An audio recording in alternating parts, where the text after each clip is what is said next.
তারপরে লিখেছেন প্রতিবাদী চলচ্চিত্র নিয়ে লিখেছেন কাইজার চৌধুরী, এবং এটা একটা অনেক বড় একটা প্রবন্ধ, সংক্ষেপে বলাটাও খুব কঠিন। তারপর আমি কিছু বিষয় বলি, যেমন এটা হচ্ছে যে এখানে লাতিন আমেরিকার সিনেমা নিয়ে, যেটা আমরা জানি যে ফার্নান্দো সোলানাস, অক্টাভিও গেটিনোর সিনেমা, মিগুয়েল ভিতিন, জর্জ সানজিনেস তাদের ছবি, এবং চিলির ছবি, চিলি সালভাদর আইন্ডে এবং তাদের ছবি, ব্রাজিলের ছবি, সেটা নিয়ে কথা হয়েছে। তারপর আমাদের আফ্রিকার সিনেমা, সেই সিনেমা ওসমান সেম্বেনের ছবি মান্দাবি, সেটা নিয়ে এই লেখাটার মধ্যে আমরা প্রতিবাদী চলচ্চিত্রের সারা দুনিয়াতে যে উদাহরণগুলো সেটাই লেখার মধ্যে ছিল। তারপর লেখাটি হচ্ছে শেষ সাক্ষাৎকার প্রথম নমস্কারের আগে, এটি লিখেছেন মোহাম্মদ খসরু। এটি মূলত একটি সাক্ষাৎকার এবং শুরুতে একটা বড় ভূমিকা মতো মোহাম্মদ খসরু দিয়েছেন। ঋত্বিক ঘটকের সাক্ষাৎকার, ঋত্বিক ঘটক মৃত্যু, আমরা জানি যে এই সংখ্যাটি ঋত্বিক ঘটককে উৎসর্গ করা হয়েছিল। ফলে ঋত্বিক ঘটকের মৃত্যুর পরে আসলে মোহাম্মদ খসরু তার যে স্মৃতিচারণ সেটি করেছেন, এবং একই সাথে ঋত্বিক ঘটকের সাক্ষাৎকার এখানে আছে। ঋত্বিক ঘটকের সমস্ত সিনেমাগুলো নিয়ে তার নিজস্ব দৃষ্টিভঙ্গি, সেটা এই সাক্ষাৎকারের মধ্যে আমরা পাই, এবং অত্যন্ত প্রাণবন্ত একটি সাক্ষাৎকার। মানে সাক্ষাৎকার জিনিসটা আমরা অনেকভাবে করি, অনেক রকম হতে পারে, কিন্তু এইরকম একটা সাক্ষাৎকার যেটার মধ্যে আসলে ঋত্বিক ঘটকের মধ্যে একটা বিশ্ব মানের চলচ্চিত্রকারকে যেভাবে আসলে আমরা পাই, সেটা আসলে খুব কম, অন্য ঋত্বিকের অন্য কম সাক্ষাৎকারই আসলে এভাবে পাওয়া যায়। মোহাম্মদ খসরুর সাথে তিনি যেই আন্তরিকতা নিয়ে সাক্ষাৎকারটি দিয়েছিলেন সেটি আসলে খুবই বিরল।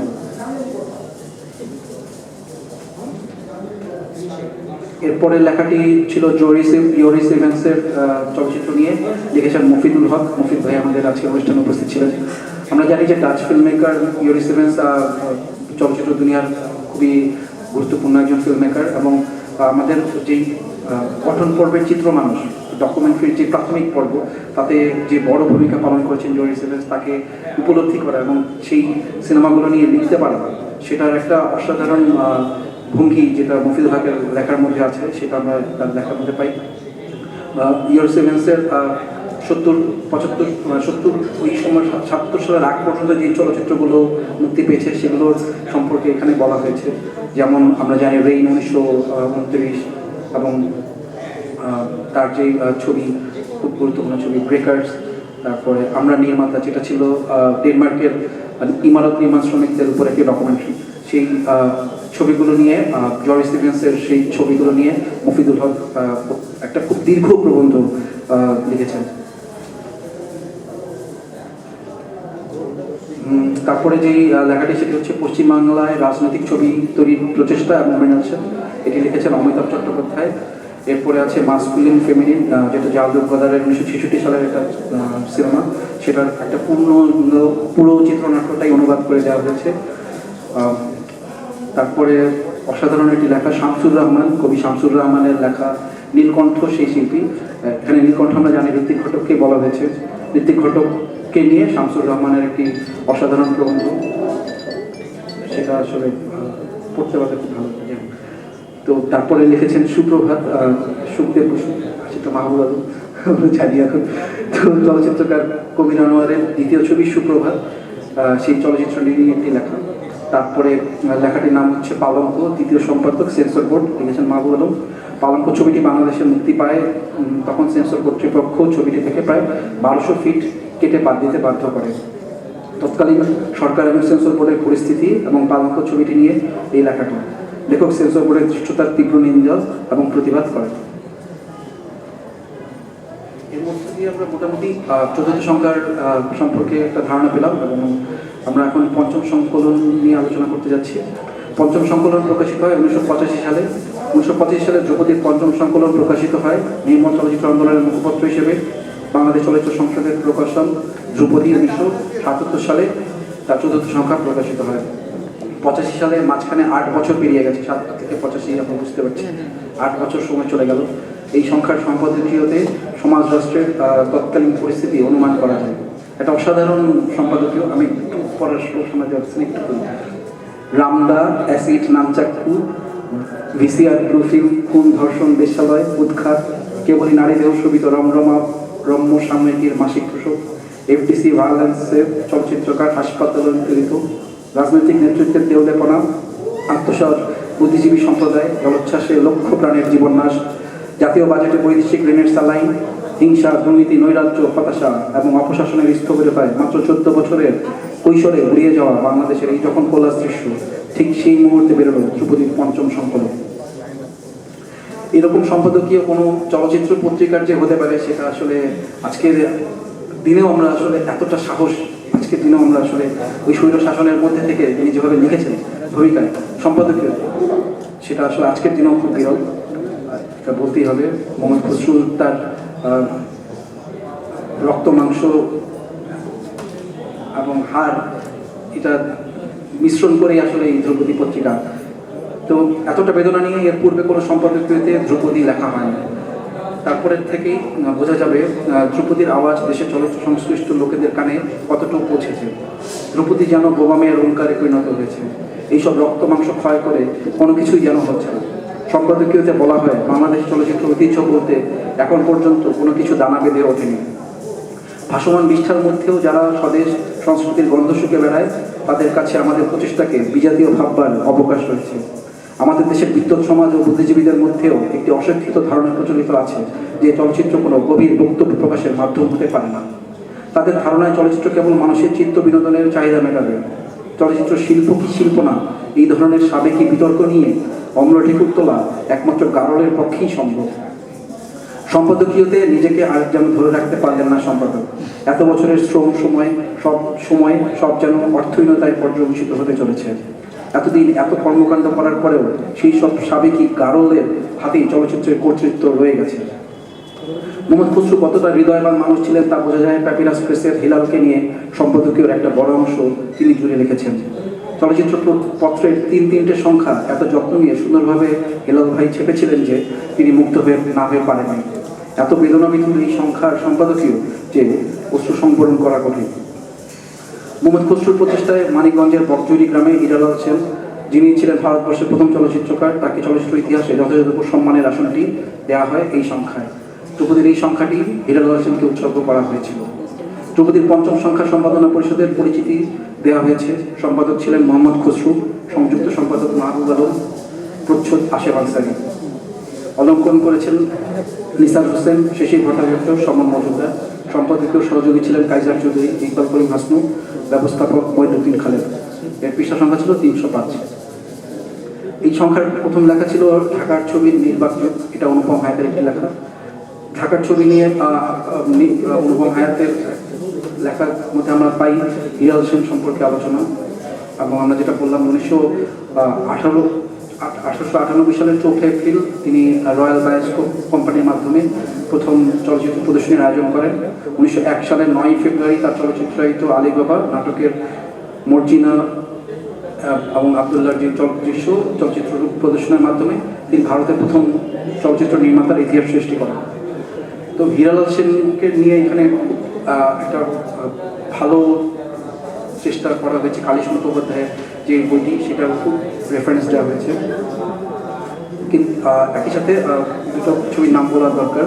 বাংলাদেশ চলচ্চিত্র ইতিহাসের বর্ণনা করতে গেলে এই দুটো ছবি, একটি হচ্ছে সুকুমারী, যেটা 1931 সালের ছবি, এবং যেটা একটা হচ্ছে দ্য লাস্ট কিস।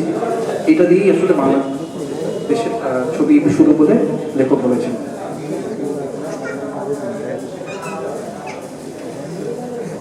সুকুমারী হচ্ছে 1931।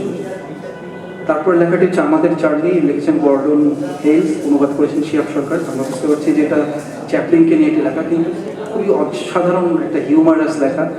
গর্ডন হেলস একটা চলচ্চিত্র সংসদের, আমার বাংলাদেশ চলচ্চিত্র সংসদের আয়োজিত একটা সপ্তাহব্যাপী চলচ্চিত্র অধিবেশন ও লেকচারের ওয়ার্কশপ পরিচালনার জন্য 1978 সালে ব্রিটিশ কাউন্সিলের আমন্ত্রণে ঢাকায় এসেছিলেন।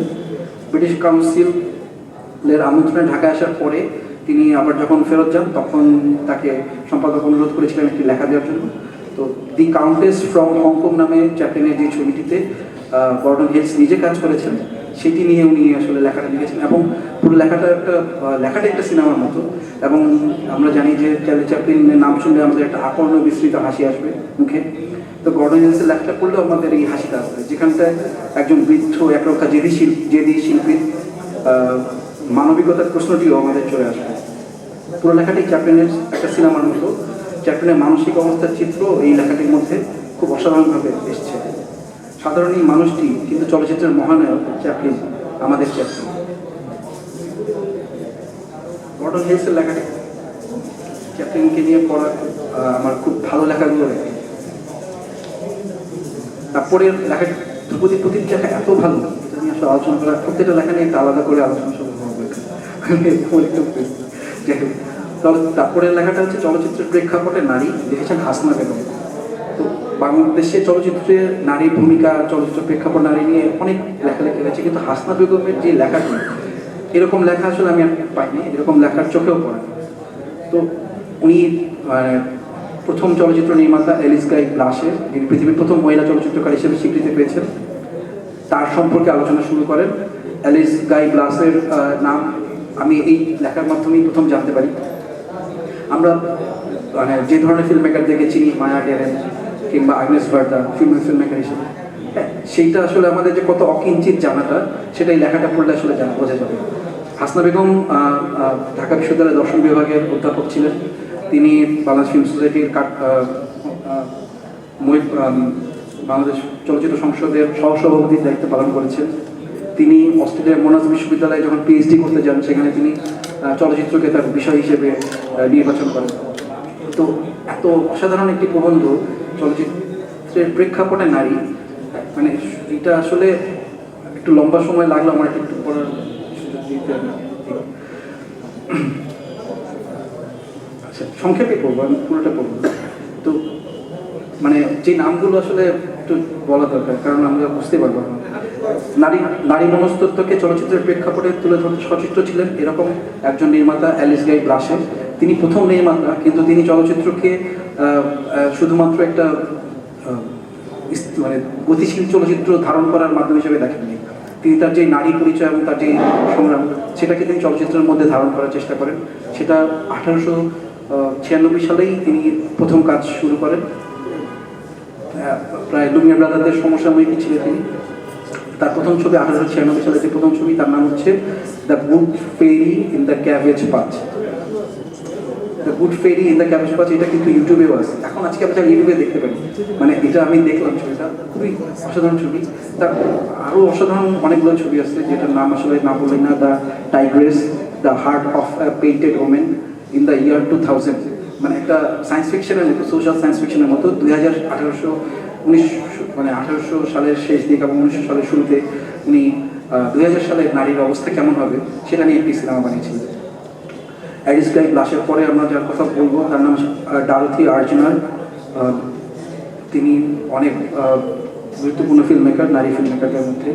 এছাড়াও যাদের নাম আসছে লেখনীতে, ইভা লুপিনো, শার্লি ক্লার্ক, এলেন মে, সুসান সানটেক, বারবারা লরেন, মায়া ডেরেন, এই চলচ্চিত্র নিয়ে আলোচনা করা হয়েছে। মানে আমি যখন নামগুলো বলে গেলাম, এই প্রত্যেককে নিয়ে একটা দীর্ঘ মানে প্রত্যেকের সিনেমাগুলো নিয়ে, তাদেরকে সম্পর্কে বেশ সময় নিয়ে বিস্তারিত পর্যালোচনা করা হয়েছে লেখাটির মধ্যে।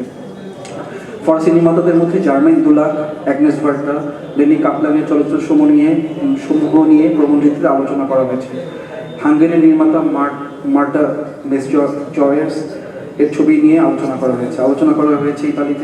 ইতালিয়ান নির্মাতা লিনিয়াস কাভানি, লিন্ডা ওয়ার্ড মুলার এর চলচ্চিত্রগুলো নিয়ে।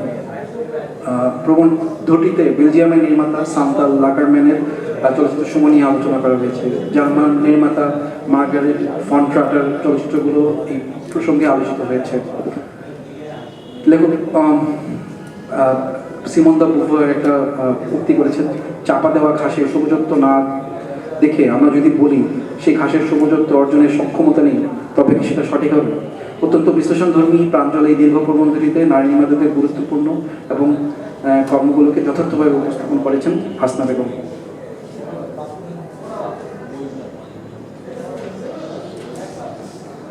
ধ্রুপদীতে এরপরে যে লেখাটি ছিল, সেটি ছিল মাইকেল অ্যাঞ্জেলো আন্তোনিওনির চলচ্চিত্রের অভিনয় প্রসঙ্গে। সেটা খুব আমি দীর্ঘ করবো না, শুধু একটা লাইন আমি আন্তোনিওনির পক্ষ থেকে বলি।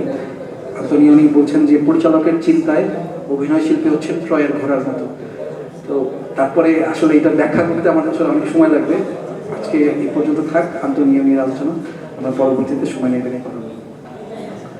তারপরে যে লেখাটি সেটি ছিল তৃতীয় চলচ্চিত্রের লক্ষ্যে ফার্নান্দেস লোনাস এবং অক্তাভিও গেটিনোর যে বিখ্যাত প্রবন্ধ, যেটি কাইজার চৌধুরী অনুবাদ করেছেন। আমরা জানি 68 সালে দুনিয়ার বিখ্যাত ছবি আওয়ার দি ফার্নান্দেস নির্মিত হয়, এবং 1970 সালে টুয়ার্ডস অফ হার সিনেমা নামে যে প্রবন্ধটি সোলোনাস এবং গেটিনো লিখেছেন, তার অনুবাদ করেছেন কাইজার চৌধুরী। তো এটা নিয়ে প্রতিটা শব্দ, প্রতিটা বাক্য খুব গুরুত্বপূর্ণ। এটা নিয়ে সংক্ষেপে আলোচনা আজকে আমরা।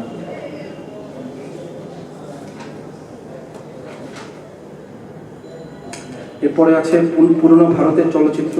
এটা একটু আমি পড়তে চাই। এই সংখ্যায় খুব গুরুত্বপূর্ণ একটি লেখা লিখেছেন কল্লোল ভট্টাচার্য। এই লেখায় নির্মাতা অমৃত নাহাতা নির্মিত কিস্সা কুর্সিকা, এটা 1974 সালের ছবির আলোচনা রয়েছে। লেখকের মতে ভারতীয় নবতরঙ্গের প্রথম নির্মাতা পট্টভিরাম রেড্ডির নির্মিত সংস্কারা 1970 চলচ্চিত্র। তিনি ভারতীয় যে চলচ্চিত্র নবতরঙ্গ তাকে 3 ভাগে ভাগ করেছেন।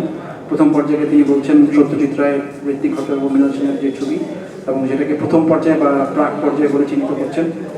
দ্বিতীয় পর্যায়ে বলতে উনি বলছেন যে মনিকা উলের ছবি উস্কি রুটি 1969, দুবিধা 1973, কুমার সাহানির ছবি মায়াবার 1973, সত্তর ছবি গরম হাওয়া 1973, এই ছবিগুলোর রেফারেন্স দিয়েছেন। এছাড়া গিরিশ কার্নার কাসার হাভেলি কার্নাকের চলচ্চিত্রের উল্লেখ করেছেন। একটা খুব দীর্ঘ প্রবন্ধ ভারতীয় নব চলচ্চিত্র নিয়ে, এবং এটা শুধু নাম নেই ড্রপিং, আমি যেভাবে নাম বলে যাচ্ছি সেটা খুবই অন্যায়।